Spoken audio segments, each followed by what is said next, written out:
What's up, guys? Vince Reddy here. Welcome to my review of Maximo Ghost to Glory. Let me tell you right now, this game, I literally saw it, I recognize it. I was like, oh, it's kind of like meeting somebody. It's like, wait a minute, hey, don't I remember you from somewhere? I was like, yeah, man, you always ignore me when you always get the other games and stuff.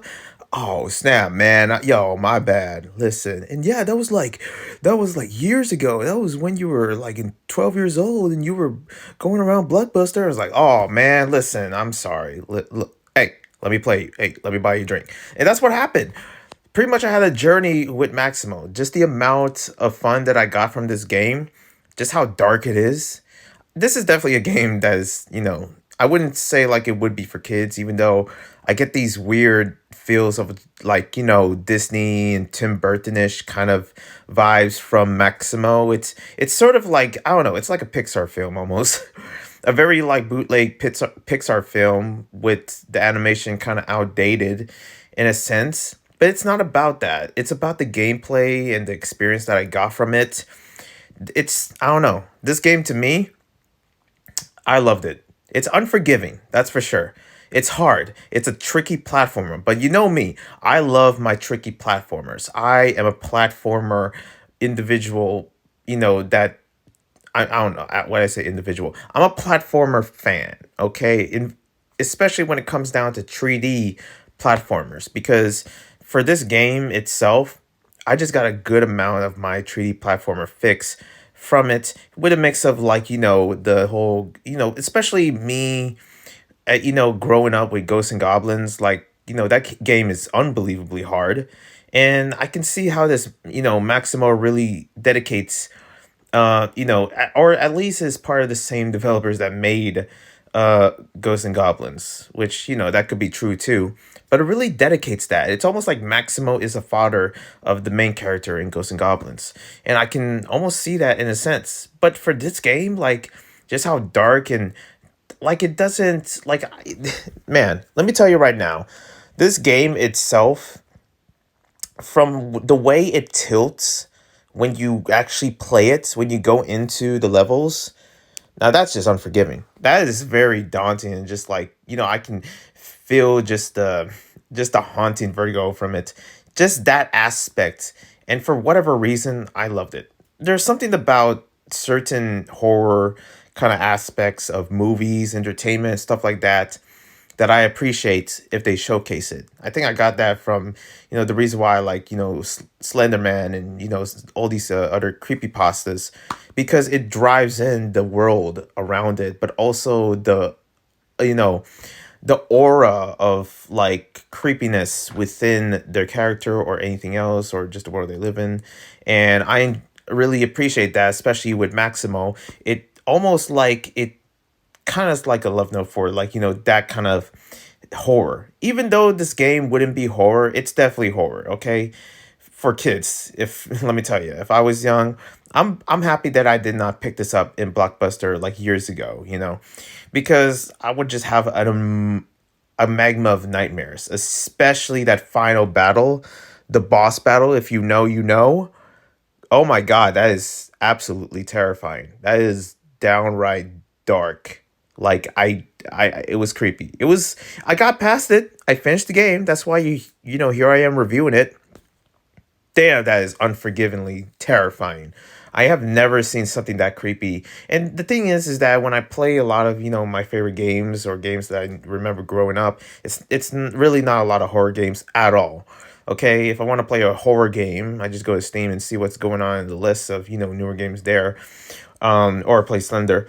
But it like for this one, this is another type of like feel from it where it's horror, but you're in a playground of horror where it's sort of like it's not scary, but it's a very childlike horror. It's like very just like, the imagination of this is very in close with, Tim Burton kind of stuff or just, because of its animation and also there's some aspects where I feel like I'm supposed to laugh, and there's some aspects where it's kind of like ridiculous. Like where all these ladies came from. Like, how did you get all these ladies, Maximo? Huh?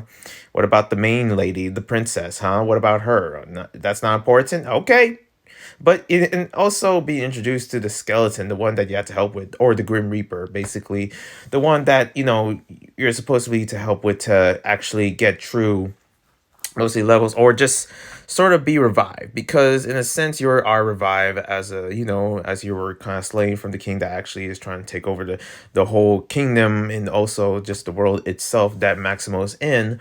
There is so much aspects to this story of Maximo, now thinking about it, that's kind of like messed up that he's in.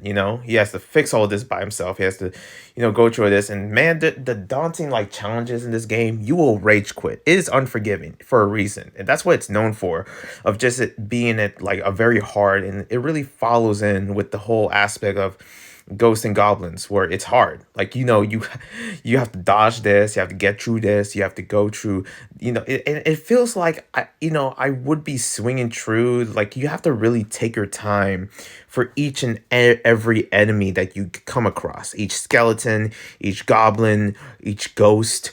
There is so many, like parts of this, enemies of the Maximo, where it is like, man, where did you came from, like the ice monster, the other Grim Reaper ghouls or whatever it is that come across you when you actually when they lift you from up at that hell level. Like, it has so many elements of horror in this, yet it's so thrilling, and so it's memorable. That's what it is. It's so memorable as I get past through them, because it really brings me that vibe, and I can't really praise enough for this game for being beating it, and also just having so much fun playing it. And yeah, probably for some people that are not good at platformers or anything like that, I wouldn't, I can see why this game wasn't popular, because it's hard, it's dark, it's guarantee it will give you nightmares, especially if you play it as a kid. I cannot imagine, because I was always the type of kid, when I get scared, I cover my eyes, and pretty much I always sleep with the light on and stuff like that.